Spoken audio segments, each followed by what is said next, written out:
నిఘా 2TV news నిజం కోసం మా నిఘా. నమస్తే, నేను ప్రియా. నిఘా 2 టీవీ న్యూస్ కు స్వాగతం.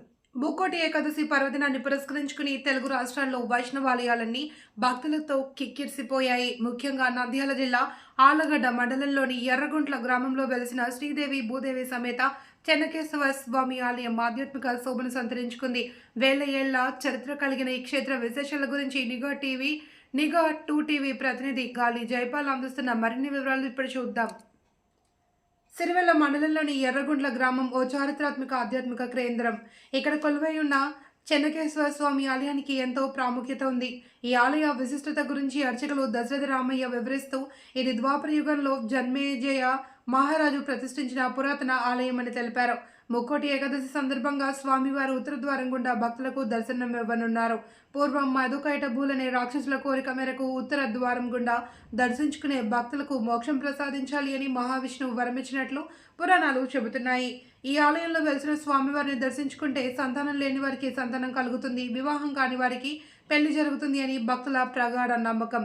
ఈ పర్వదినం సందర్భంగా హరే రామ హరే కృష్ణ కమిటీ సభ్యులు M Ramadevi, P Kalyani, S Ramadevi, K Kalyani మరియు కుమారి జయమ్మ తదితరులు పాల్గొని భక్తులకు ఎలాంటి ఇబ్బందులు కలగకుండా ప్రత్యేక ఏర్పాట్లు చేశారు. తెల్లవారుజాము నుండే స్వామివారికి పంచామృత అభిషేకాలు, వెండి కవచాల అలంకరణలతో నిత్య పూజలు ఘనంగా నిర్వహించారు. ఆర్లగడ్డ తాలూకా సిరివెల్ల మండలం ఎర్రగుంట్ల గ్రామంలో శ్రీదేవి భూదేవి సమేత చెన్నకేశ్వర స్వామి వారి యొక్క ధనుర్మాసంలో ఈ శివుడు కేశవుడు ఇద్దరు కూడా ఎదురెదురుగా ఉన్నారు. పూర్వము జన్మేజయ మహారాజు ప్రతిష్ఠించిన దేవాలయం. ఈ దేవాలయంలో 2012లో మళ్ళీ పునఃప్రతిష్ఠ జరిగింది. స్వామివారికి నిదర్శనంగా బయట స్వామివారి యొక్క పాదం కూడా వెలిసింది.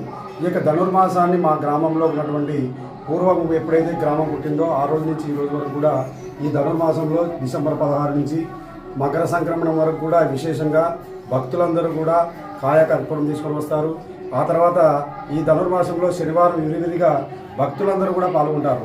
తర్వాత జనవరి 10వ తారీఖున ఈ యొక్క స్వామివారి కళ్యాణోత్సవం ఉన్నది. తర్వాత స్వామివారికి సత్యనారాయణ స్వామి వ్రతం, తర్వాత స్వామివారికి సుదర్శన హోమం జరుగుతూ ఉన్నది. అందులో భాగంగానే ఈరోజు వైకుంఠ ఏకాదశి పర్వదినం.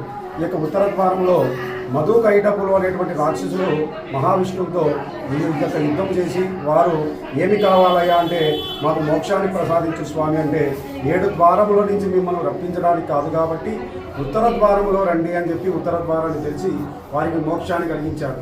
ఆ రోజు ఆ యొక్క మధుకైటపులు కూడా స్వామి మాకైతే కనుక మీరు అయ్యాక వైకుంఠ ప్రాప్తి కలిగింది కాబట్టి మా యొక్క కోరిక ఇంకోటి ఉన్నది ఏమిటంటే ఈ యొక్క ఉత్తర ద్వారంలో ఎవరైతే వస్తారో వారికి అందరికీ కూడా మోక్షాన్ని ప్రసాదించాలి అన్నందుకు ఆ యొక్క మహావిష్ణు స్వరూపమైన చెన్నకేశవ స్వామి వారు తదాస్తు అన్నారు.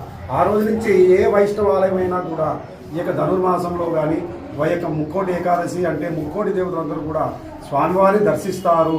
అందులో భాగంగానే ఈరోజు మా యొక్క గ్రామంలో ఉన్నటువంటి ప్రజలు భక్తులు తెల్లవారుదామున 3:30 నుంచి ఈ స్వామివారికి విశేషంగా పంచామృతాలతో అభిషేకం చేశారు. తర్వాత నూతన వస్త్రాల అలంకరణ, వెండి తొడుగుతో స్వామివారికి నిజరూప దర్శనంతో స్వామివారిని వేకువజామునే బిందె సేవ, ఇలాంటి కార్యక్రమాలన్నీ కూడా పూర్వం ఏ విధంగా ఉన్నాయో అదే సాంప్రదాయం ఈ రోజు వరకు కూడా మేము కొనసాగిస్తూ ఉన్నాం. కాబట్టి పిలిచిన వారికి కొంగు బంగారంగా చెన్న కేశవ అంటే చెన్న అంటే అందమైన రూపం కలిగిన వాడు, కేశవ అంటే పొడవైనటువంటి వెంట్రుకలు కలిగిన వాడు, అంటే మోహిని అవతారం ఏ విధంగా మహావిష్ణువు ఈ యొక్క ధరించాడో అదే విధంగా ఈ యొక్క చెన్నకేశవ స్వామి కూడా విశేషమైన అందం కలిగిన వాడు. పిలిస్తే ఎవరికైతే ఏ కోరిక కావాలంటే ఆ కోరిక, సంతానం కావాలి అని చెప్పి ఎవరైతే స్వామివారికి ఇక్కడ ఒక ఉయ్యాల కడతారో వారికి సంతానం కలుగుతుంది. పిలిచిన వారికి కొంగు బంగారంగా స్వామివారు ఈ యొక్క చెన్నకేశవ స్వామి సంతానం కావాలన్నా, తర్వాత వివాహం కాని వారు ఎవరైనా స్వామివారికి భత్యం ఇచ్చి నైవేద్యం పెడితే వారికి అందరికీ కూడా సంతానం అవుతుంది, వివాహం అవుతుంది.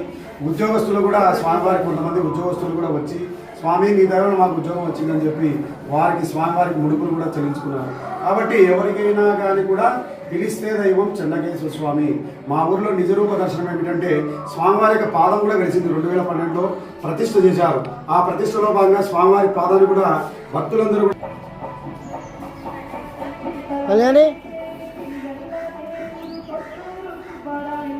మాట్లాడచ్చు.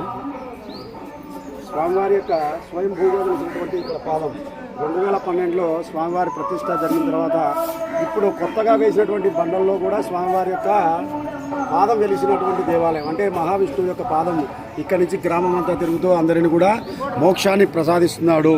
ఈ యొక్క నిఘా టీవీ యొక్క న్యూస్ ఛానల్ ద్వారా తెలుగు ప్రజలందరికీ కూడా ఈ యొక్క వైకుంఠ ఏకాదశి శుభాకాంక్షలు తెలుపుతూ గ్రామ ప్రజలందరినీ కూడా చల్లగా చూడాలని మరీ కోరుతున్నాం.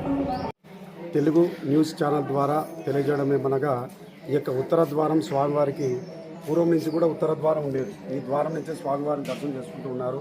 కాబట్టి ప్రజలందరికీ కూడా ముక్కోటి ఏకాదశి వైకుంఠ ఏకాదశి శుభాకాంక్షలు.